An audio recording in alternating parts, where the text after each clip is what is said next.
eegsisuuf xiyyeeffannoo kennuu akka qabus gaafatanii jiru. Sila hiriira kana kan ba'u qabu uummata nu miidhamne hirrakkanne konnekshinii nurraa cite uummanni Wallaggaa arfan akka jiranitti du'a keessa jira waraana keessa jira jedhee mirga isaa falmachuu kan qabu uummata ture. Deeggarsa toon ta'in waa'ee isaa iyyachuuf addunyaa dhageessifachuuf hiriirri kun kan ba'amuu qabu kana malee hiriira deeggarsaan ture. Mootummaan kun yoo dhuguma mootummaa Oromooti ufiin jedhate uummata kanaaf dhaabbachuu qaba.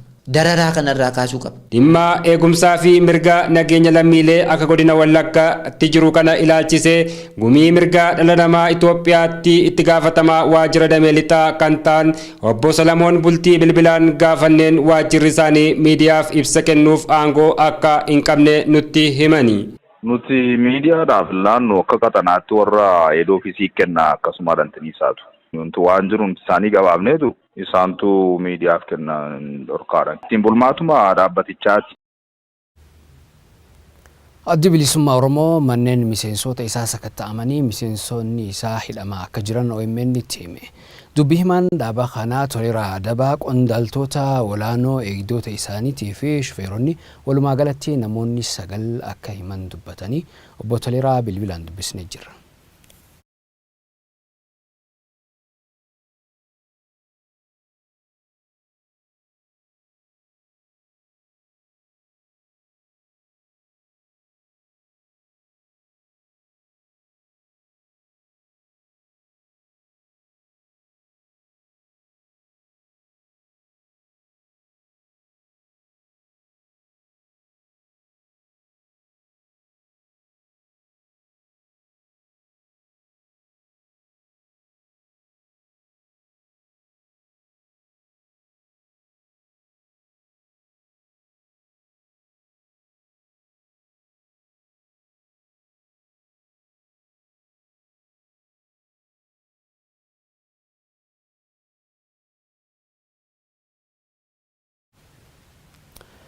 Dogongora muumeef dhiifama gaafannaa oduu itti aanutti dabarra. Paartiin uummata Affaar yaa'ii addaa tokkoffaa naannoo Affaar magaalaa Samaraatti taa'u jira. Paartiin uummata Affaar filannoo baranaa akka guutuu biyyaatti filatamurratti hirmaachuuf qophii godhaa akka jiru itti gaafatamaan paartii kanaa Kontee Muusaa yaa'ii kanarratti himanii jiran. Yaa'ii kanarratti bakka bu'oota ABO fi adda bilisummaa biyyoolessaa Ogaadeen dabalatee paartiileen naannoo Affaar keessa jiran ergaa dabarfatanii jiran. Dubbi himaan paartii uummata Affaar Adam gama isaaniitiin yaa'iin kun kaayyoo lama akka qabu dubbatan. Caaltuu tafaachii jirti. Magaalaa Affaar keessatti paartiin uummata Affaar yaa'ii isaa jalqabaa tokkoffaa jechuudha. Magaalaa Samaraa keessatti taa'aa jira. Egaa yaa'ii kanarratti namoonni garaagaraa argamanii jiranii.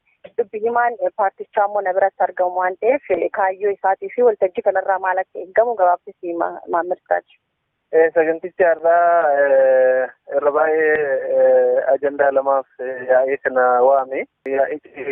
Yaa'ii hirmaannaa uummataatii miti kan miseensota qofaatii fi kanaaf miseensonni naannoo keessa jiran garaagaraa aanaalee gantoota garaagaraa hunda dhufanii asitti argamanii jiru. Kaayyoon isaa inni guddaan boordiin filannoo biyyoolessaa wantoota paartiileen siyaasaa naannootii fi kan federaalaa irratti socho'an guutuu qabu jedhee lafa kaa'etu jira. Isa san guutuu fi inni tokkoffaani. Inni lammaffaan immoo miseensota hojii raawwachiiftuu fi akkasumas miseensota hir'atamu guutuudhaa fi kaayyoon inni lamaan gurguddaa kanaan alatti immoo dhaabichi maal fakkaata haga ammaa akkamitti dhufee adeemsi isaa maal fakkaata ture fuula duraafis akkam ta'uu qaba isa jiru san irratti mari'achuu fi yaadaatiin jirra.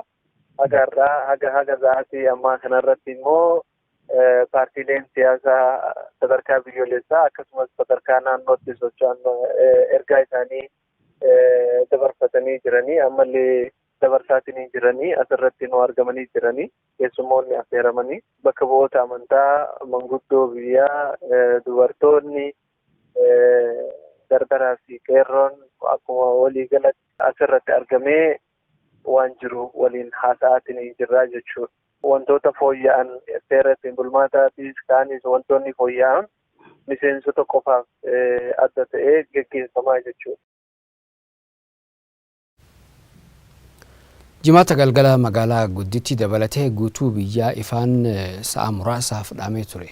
Guutuu biyyaa ifaan sa'a muraasaaf dhaamee bakka garii deebi'ee kan ife yoo ta'u bakka muraasa osoo hin deebiin achumaan hafee jira. Ifaan maaliif dhaame? Daayirektarri Koominikeeshinii Humna Elektirikaa Itoophiyaa Mogos Mokonnin ifaan kan dhaame sarara humna dabarsuu gibee lammaffaarraa dhufurratti rakkoo waan uumameef akka ta'e himan. Sarara gibee lammaffaarraa dhufu kan humna kiiloo vooltii 400 baadhatu sababa rooba hamaa roobeen rakkoon akka mudatee dubbatan. Sababa kanaan sararri gibee sadaffaa kan biyya harka caalu tajaajilu ifuma isaatiin akka addaan cite himan. Rakkoon kun waan beekameef hanga bariisaa sa'a 11tti bakka hedduu tajaajilli elektirikaa kun deebi'eefii jira jedhan. Dhumarratti Itoophiyaa keessatti namni dhukkuba koronaa vaayirasiitiin qabame jaamee shakkame tokko vaayirasii kana akka hin qabne mirkanaa'ee jire. Ministiriin Fayyaa akka Ministiriin Fayyaa jeetti namni kun koronaa vaayirasiin qabame jaamee shakkame bakka kophaa tursiifame. Namni shakkame kun biyya Chaayinaa magaalaa Beijing irraa guyyoota 5 dura gara Itoophiyaa dhufe. Mallattoon koronaa vaayirasii irratti mul'annaan namatti osoo hin dhihaatin akka turu godhamu Ministiriin Fayyaa beeksisee ture. Namni kun laaboraatoorii Inistituutii Fayyaa Hawaasaa Itoophiyaatti qoratamee vaayirasii kan akka hin qabne mirkanaa'ee jira jedhe Ministiriin Fayyaa.